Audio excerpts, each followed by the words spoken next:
Hi everybody, Dr. Joe Dispenza here. I want to take a moment and teach you some basic tools to begin to change your life.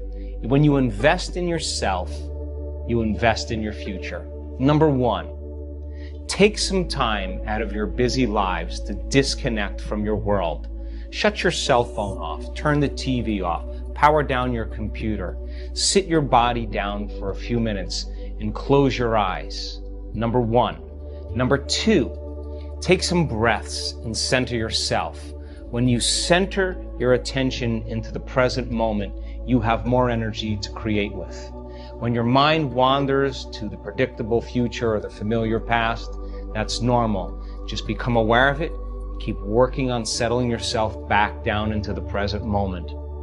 When you're in the present moment, you're the most creative.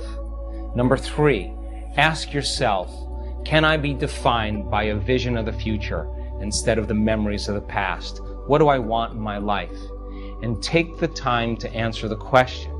As you begin to contemplate and think about the answer to the question, you're changing your brain. When you make your brain fire in new sequences and new patterns and new combinations, that's the beginning steps of changing your mind. Next, decide on the emotions you'll feel when you begin to create that future, and teach your body emotionally what that future is going to feel like. And don't get up until you begin to feel those emotions. Next step, step number four, rehearse in your mind who you're going to be when you open your eyes, the things you have to do, the choices you have to make, the steps you have to take, and review them over and over again. Number five, you can't go to the future holding on to the biology of your past. Decide what thoughts you can bring to your future. Write them down. Thoughts like, I can't, it's too hard, I'll never change, I'll start tomorrow, what's wrong with me, it's someone else's fault. Decide on what behaviors or actions or unconscious habits you have to change. How do you talk? Do you complain? Do you blame? Do you make excuses? Do you feel sorry for yourself? Just become so conscious of those behaviors that you'll never go unconscious again.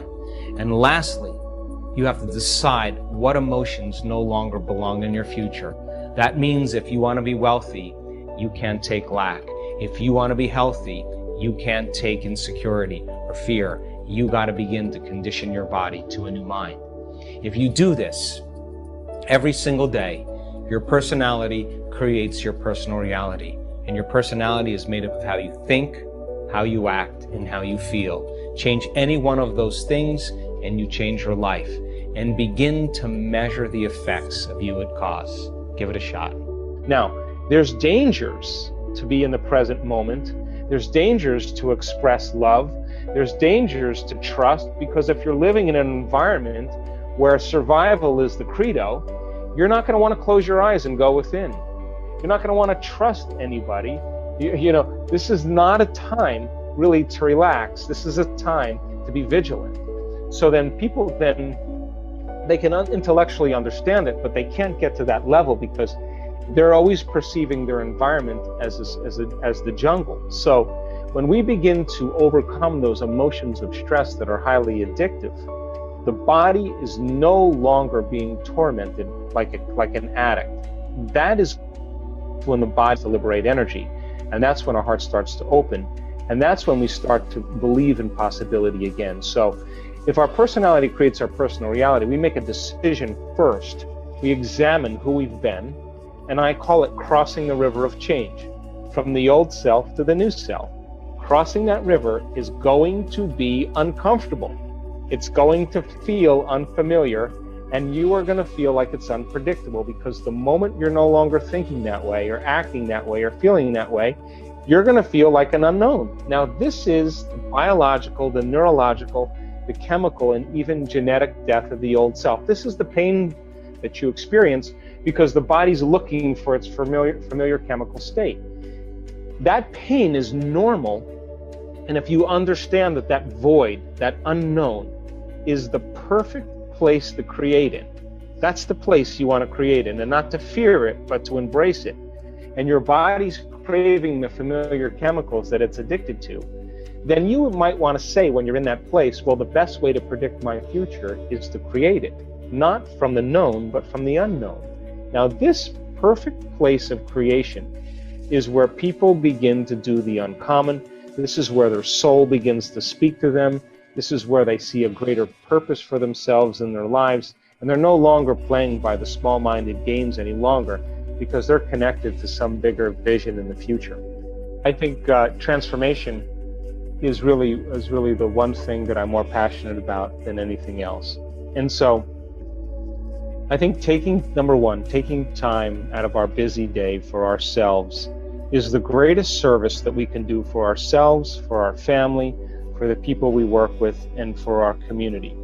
Now, if most people's attention is on their external environment, on their body, and on time, and they wake up every morning and they get out of bed and they do the same thing they've been doing for the last 20 years, then their body's already programmed into a predictable future. Their body's already on autopilot. They have a thought of the coffee pot, and the next thing they know, they have coffee in their hand. They have a thought of the shower, the next thing they know, they're in the shower. They have a thought about going to work, the next thing they know, they're in the car. So their body is following their mind. If they're living by the same emotions every single day, then their body, for the most part, is in the past because emotions are a record of the past. So finding the sweet spot of the present moment in our meditation is so highly important because the body has been trained to be in the future. So then most people, when they take their meditation and they stick it in as another thing to do so they don't have to feel guilty, that's not the answer either. Working with your body and understanding that it's the animal, and we do this in our workshops. We don't make them, we ask them in their meditations to really get to that point where they're unfolding in that infinite field of potentials as thought alone. In other words, if you're going to heal yourself by thought alone or create something in your life by thought alone, then you have to become thought alone. This is the key element where all of a sudden now, when you keep practicing bringing your body back into the present moment and you become aware that it's thinking about, well, what about this thing I have to do, and this plane I have to catch, and this contract I have to sign, and that person I have to call, that's a predictable future. And you become aware that you're investing your energy into that reality because where you place your attention is where you place your energy. Or you're living by some emotion of impatience or frustration or vigilance, then you're siphoning energy out of the present moment and you have no energy to create with. So every time you become conscious that you're moving out of the present moment, and just like riding an unbridled stallion, every time you bring that body back into the present moment and you relax it back down into the present moment and you surrender into nothing, every time you do that, you're reconditioning your body to a new mind. In other words, you're not allowing your body to become the mind. Now, people will say, well, that's going to take a lot of work. And I say to them, well, what's the alternative? What do you want to do? You want to do drugs? I mean, nothing is going to help you to get to the present moment but you. And if you practice being present every single day in your meditations, you will be more present in your life and less preoccupied with that worst case scenario, that moment where something could go wrong, and living by those hormones of stress. And your body then finally starts to trust you. And when your body finally starts to trust you is the moment it's not worried about the unknown. The unknown is no longer dangerous. The unknown is actually an adventure. So we do the work in teaching people how to find the present moment. And when they begin to distinguish between when you're present and when you're not present, and they're able to do that well enough, they'll know the moment it's time to create. Now, this funny thing happens if you really lock into the present moment. All the things you thought you wanted, you no longer want because you feel so whole in that moment, it's impossible to want. Now, that's when duality begins to unify, and that's the moment now where you're no longer living in polarity. I call that the natural state of being. And so finding the present moment is one of the key elements that we use. Once you find the present moment, then the next step is to teach your brain and body emotionally what a new future is going to feel like. In order for you to do that, or in order for us to do that, we have to become conscious about how unconscious we are, and we've been talking about that. The more you don't allow that thought, that behavior, that emotion to slip by your awareness, the more prone you are to be Gandalf on the bridge. And that monster that he was facing symbolically was all of his energy that was invested in the ego and in the old self. And when the God within us stands up and says, "You may not pass ever again," that's the moment that the soul begins to speak.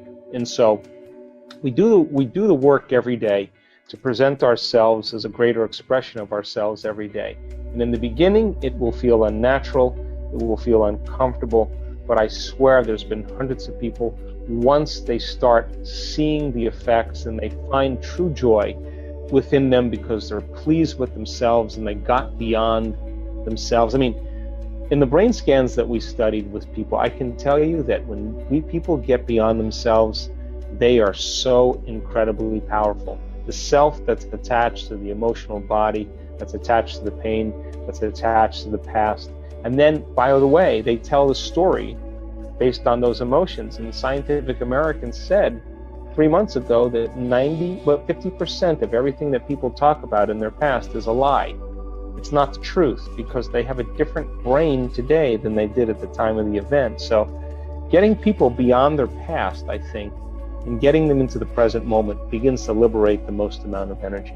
I think people are beginning around the world to wake up to the idea that the illusion is becoming so obvious. I mean, every single paradigm right now is collapsing, whether it's the political model, the economic model, the religious model, the medical model, the educational model, the environment. Everything's collapsing right now because it cannot function on the old laws, the old paradigms. Something new has to be created. So then, how do we begin to become supernatural? We have to begin to do what's unnatural. And when everybody else is in lack and in poverty, that is the time to give. When everybody else is in fear and worried, that's the time to demonstrate courage.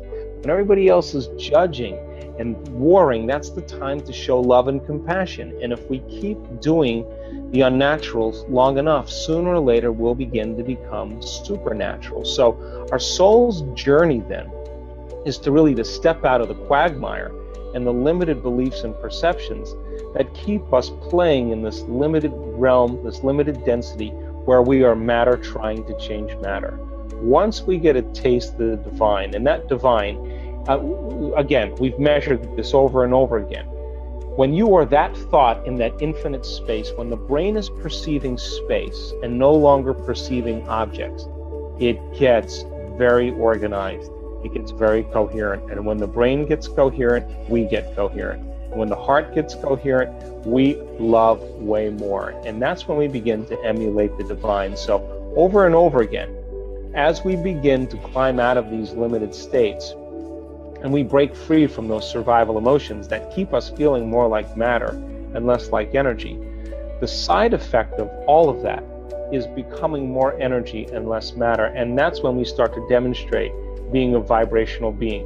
The field around our bodies when we're living in stress is about 3-4 inches in size.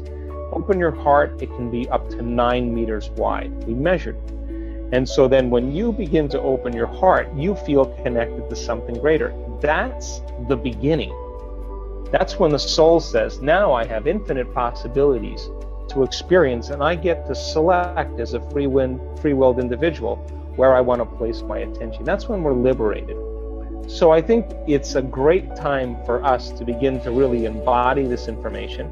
I think it's a great time for us to hit the low points, to see those illusions. I mean, I had my own awakening, and you reach a point where you realize that the only time that you feel like yourself is you need the external world to remind you of it. That's a sign. When you can find an identity of yourself in the quietness and solitude of your own presence, that's when you're no longer seduced by the external world, and that's when you begin to experience true freedom.